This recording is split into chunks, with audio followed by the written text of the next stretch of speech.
Next slide. In next slide, the written statement must contain and contain only concise statement of the material fact on which defendant relies for his defense, but not otherwise. Order 6 rule 2 के मुताबिक जिस तरह plaint में भी conscience material facts जो है हमें court को पेश करने हैं, तो इसी तरह रिटन स्टेटमेंट में भी कोई नॉवल नहीं लिखना या कोई लेंदी किस्म का कोई जवाब नहीं बनाना। रिटन स्टेटमेंट में तो कोशिश करनी है कि हमने इतना बताना है जितना प्लेंटिफ ने हमसे पूछा है।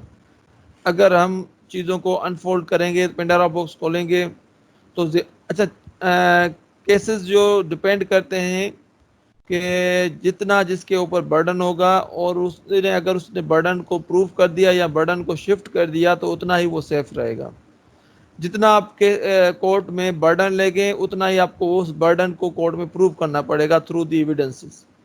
और अगर वो आप प्रूव नहीं कर सके तो उसका मार्जिन जो है फिर उस पार्टी को चला जाएगा, वो उसके हक में फैसला आ जाएगा।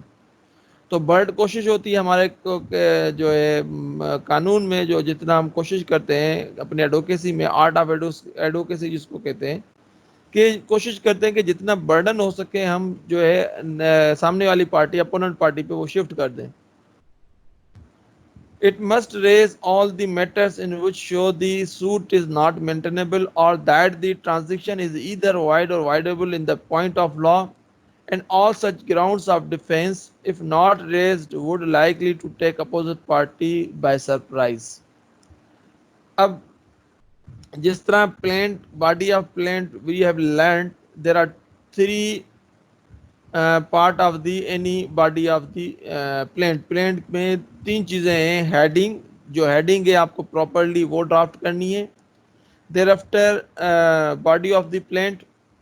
In body of the plaint आपने फॉर्मल और सब्सटेंशियल पार्ट जो है उसमें फैक्ट्स देने और लास्ट में रिलीफ देना है, लेना है कोर्ट से। तो ये तीन पार्ट होते हैं प्लेंट के। लेकिन रिटन स्टेटमेंट में जो है वो फर्स्ट ऑफ ऑल तो उसमें दो सेक्शंस होते हैं, ए और बी। ए पार्ट में जो है रिटन स्टेटमेंट में हम लीगल जो है प्रिलिमिनरी लीगल ऑब्जेक्शन रेज करते हैं कि प्लेंट जो है वो प्रॉपरली ड्राफ्ट नहीं है, उसमें कॉज ऑफ एक्शन नहीं है और उसमें जो है वायलेशन है। पार्टीज जो हैं वो properly area of the party has been not drafted. तो इस किस्म के जो लीगल ऑब्जेक्शन होते हैं वो हम पार्ट ए में लिख जो है वो एक्सप्लेन करते हैं। फिर उसके बाद पैरावाइज रिप्लाई आता है पार्ट बी में। अब पैरावाइज रिप्लाई में ये होता है, तो पहले तो आपने para-wise the first para of the plaint, second para of the plaint, उसका आंसर देना है। अब जिस तरह first para of the plaint में कोई फैक्ट होगा तो पहले उसको आपने डिनाई करना है या एडमिट करना है, या स्ट्रांगली डिनाई करना है या वेहीमेंटली डिनाई करना है या पार्टली डिनाई करना है। उसके बाद फिर उसकी अगर आप डिनाई करते हैं तो क्यों करते हैं, ठीक है ना। अगर कोई फ्रॉड है उसको सिंपली कोर्ट रिटन स्टेटमेंट में simple deny, evasive deny, bald deny will not accepted. ये नहीं है कि आपने 8 पैराज हैं प्लेंट की और उनको आपने कह दिया I am strongly denying the all paras of the plaint और यही आपका आंसर है। नो, इसको हम कहते हैं इवेसिव डिनाइल। अब डिनाइल किस तरह बनाना है, रिटन स्टेटमेंट किस तरह बनानी है, जो है अगर आप डिनाई कर रहे हैं तो क्यों कर रहे हैं ये ज़रूर लिखना होता है। तो उसमें फिर 5 चीज़ें हैं, नॉर्मली 4 होती हैं लेकिन 5 जो है स्पेशल केसेस अगर मनी का सूट है तो उसमें फिर 5 जो है स्टेप होते हैं किसी रिटन स्टेटमेंट में। सबसे पहले डिनायल होता है, फिर डिलीट फ्री प्लीज होता है, फिर objection in the point of law, फिर स्पेशल डिफेंसेस होता है और उसमें फिर सेट ऑफ। सेट ऑफ को हमेशा नेक्स्ट क्लास में डिस्कस करेंगे क्योंकि सेट ऑफ एक खुद एक बड़ा वसी टॉपिक है। सेट ऑफ जो है वो set of is the pleading of the plaint of the defendant. Set of जो है, तो ये तो था जो है रिटन स्टेटमेंट। और अब आ जाए what is the meaning of written statement. Written statement is the pleading of the defendant for the submission of the every material fact to the answer the allegation made by the plaintiff in his plaint. The word has not been defined in the code, but the same may be defined as under.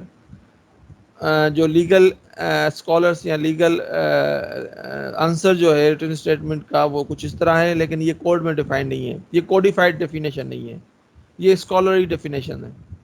A written statement is the pleading of the defendant wherein he deals with the every material fact alleged by the plaintiff in his plaint, and also states any new facts in his favor or takes legal objection against the claim of the plaintiff.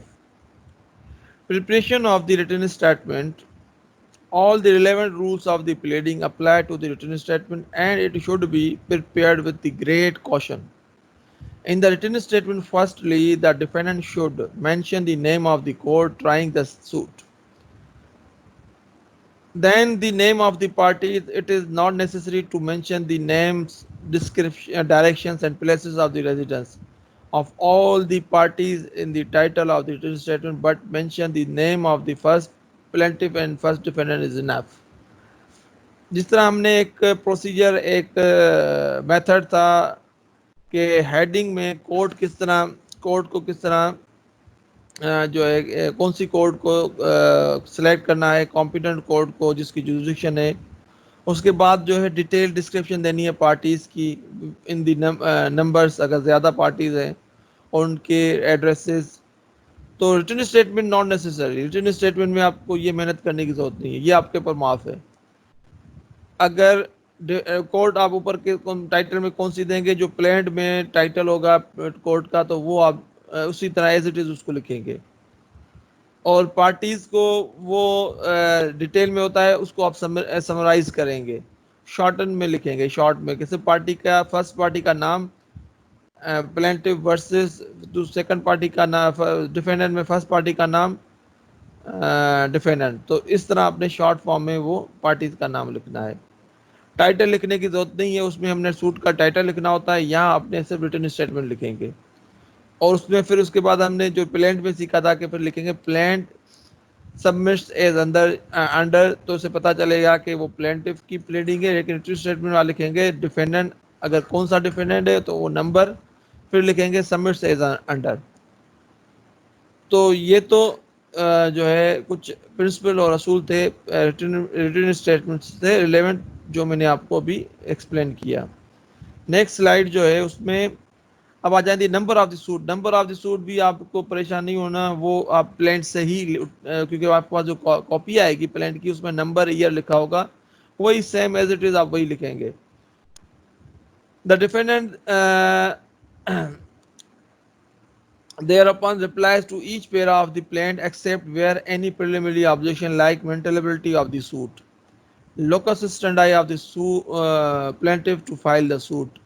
अब ये जो preliminary maintainability objection कौन से होते हैं कि what is the locus standi to the plaintiff for filing of the suit, और the joinder और misjoinder of the parties, as to jurisdiction of the court, और as to limitation barred by law, और for consideration which is necessary in the first instance before the suit is tried on the merit. लेकिन ये technicalities हैं. Court should avoid all the technicalities if court guard the jurisdiction competent to try the matter lists in hand. Thereafter, the paramount of object and aim of the court to try the matter on basis of the merit only. Legalities जो होती हैं वो technicalities होती हैं, लेकिन कुछ legal points जो होती हैं वो टेक्निकल नहीं होती हैं, वो mix question of law in fact होती हैं, उसको हम टेक्निकलिटीज नहीं कह सकते.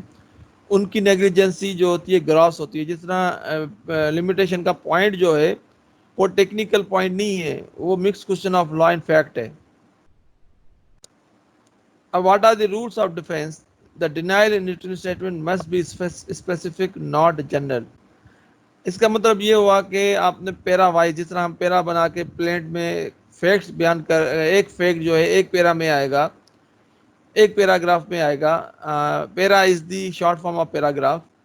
इसी तरह रिटन स्टेटमेंट में जो एक रिप्लाई होगा as per the describe in written plaint, वो उसी तरह. इस पे आप इस तरह नहीं कर सकते कि एक ही लाइन लिख दी, आपने कोई नंबर नहीं दिया और कह दिया कि मैं प्लेंटिफ की प्लेंट से मुतफिक नहीं और मैं डिनाई करता हूँ. तो ये नहीं होगा, अपने पर हर पैरा का अलग अलग जवाब देना होगा। The grounds alleged by the plaintiff must be denied by a defendant specifically with each allegation of fact of which he does not admit the truth except damages. The denial should not be vague or evasive. Every allegation of the fact in the plaint, if not denied specifically or by necessary implication, or stated to be not admitted in the pleading of the defendant, shall be taken to be admitted except as regard to the person under disability. अगर किसी पेरा का आप उस number से number wise reply नहीं देंगे, और जो नंबर प्लेंट में होगा उस नंबर पे अगर आप रिप्लाई नहीं देंगे, तो उसका ये जो है रिजल्ट आ सकता है कि कानून ये कहता है, अगर किसी पेरा का आपने रिप्लाई नहीं दिया, वो समझा जाएगा कि उस पेरा को आपने मान लिया है। It means you have admitted that para, that's why you have not replied. तो हर जिस तरह चाहे उसको आप 2 लाइन में हर पेरा में उसका अलग से आपने रिप्लाई करना है। अगर डिनाई करते हैं तो डिनाई, और अब मैं उसके बाद आपको एक रिटर्न स्टेटमेंट दिखाऊंगा कि उसमें आपने जवाब किस तरह बनाना है। उसका पूरा स्ट्रक्चर जो है रिटर्न स्टेटमेंट का, जिस तरह प्लेंट का दिखाया था इस तरह रिटर्न स्टेटमेंट का भी आएगा। तो फिर अभी बताने का मकसद ये है कि जब आप कोई प्रैक्टिकल देखें तो थ्योरी आपके पास हो और थ्योरी आपकी स्ट्रांग हो। इन cases where the defendant has not filed pleading, it shall not lawful for the court to pronounce judgment on the basis of the facts in the plaint except as against the person under disability, but the court in its discretion may require any such fact to be proved. Whenever a judgment is pronounced under Rule 2, a decree shall be drawn up in accordance with the judgment. What is the time to file written statement? As earlier we have discussed, वो 30 दिन का time है defendant के पास कि वो 30 दिन के अंदर उसको जवाब दाखिल करना है, लेकिन 2 दफ़ा वो अपॉर्चुनिटी मिल जाती है, तो इस तरह अगर वो टाइम लाया जाए तो 60 दिन बन जाता है। और अगर गवर्नमेंट पार्टी है, डिफेंडेंट जो है गवर्नमेंट है, उसको आपने अगर नोटिस नहीं दिया 79 सेक्शन के तहत, अगर किसी गवर्नमेंट को आपने पार्टी बनाना है, अगर आपकी मेन पार्टी जो है आंसरेबल पार्टी जो है वो गवर्नमेंट की कोई पब्लिक ऑफिस है, तो उसको पहले आप नोटिस देके प्लेंट की कॉपी अटैच दे करेंगे कि आप you are going to file the suit against you and these are the allegations. अगर वो नोटिस नहीं दिया तो फिर वो 90 डेज का कोर्ट टाइम देगी। अगर नोटिस दे दिया तो फिर वही नॉर्मल 30 डेज का टाइम होगा। नोटिस दे के फिर आप 30 डेज के बाद सूट दाखिल करेंगे। Extension sir of the yes ordinary the time schedule prescribed by the order 8 rule 1 has to be honored. The extension of time sought for by the defendant from the court, whether within 30 days or 90 days as the case may be, should not be granted just as a matter of routine and merely for the asking, more so when the period of 90 days has expired. तो extension of time this is the sole. लेकिन आप practice में जब जाएंगे तो जितनी मैं आपको रूल्स पढ़ा रहा हूँ या प्रोसीजर बता रहा हूँ, हार्डली कुछ कोर्ट्स जो हैं, जजेस जो हैं या कुछ एडवोकेट्स इसको फॉलो करते हैं। अदरवाइज वही जनरल जो है प्रैक्टिस होती है कि रिटन स्टेटमेंट कुछ केसेस में ड्यू टू नेग्लिजेंसी या तो उसकी अवर साइड या जो नॉलेज जो है उसकी लैकिंग की वजह से, नॉलेज की लैकिंग की वजह से या कोर्ट की अपनी लैकिंग की वजह से वो रिटन स्टेटमेंट का टाइम 30 दिन का होता है, वो 6 महीने के बाद आती है। या किन में तो 1 साल 2 साल, मैंने तो कुछ केसेस में 2 साल के बाद भी रिटन स्टेटमेंट को दाखिल होते हुए देखा है। तो फिर इसलिए अब केसेस जो होते हैं वो 30 साल 40 साल चलते हैं। उसको हम कहते हैं दी टर्टल वॉक, कछुए की चाल की तरह, कि वो आहिस्ता आहिस्ता केस जो है अपनी मंजिल की तरफ जा रहा होता है। तो वो रीजन के प्रोसीजर को प्रॉपरली फॉलो नहीं किया जाता, ना पार्टीज विजिलेंट होती है, ना उनके वकील विजिलेंट होते हैं, ना कोर्ट जो है उसको एज पर द प्रोसीजर उसके उन सारी चीज़ों को चलाती है। अगर प्रोसीजर को अडॉप्ट किया जाए, सब विजिलेंट हो, तो ये टाइम कर्टेल हो सकता है और केसेस जो हैं 1 साल के अंदर भी डिसाइड हो सकते हैं, अगर प्रोसीजर सही तरीके से इसको फॉलो किया जाए। तो जो अगर फर्स्ट स्टेज जो है वो अगर 10 साल 15 साल में डिसाइड हो रहा है उसके बाद फिर अपील होती है, 5-6 साल उसको लग जाता है, फिर हाई कोर्ट में दूसरे 10 साल। तो इस वजह से कोई भी केस जो है वो फिर 20 साल तो कहीं गया ही नहीं आराम से। तो दिस इज द सेटबैक। तो ये एक सेटबैक है जो हमारे सिस्टम का, that is the very cumbersome for the common man और कॉमन पार्टीज। Next slide.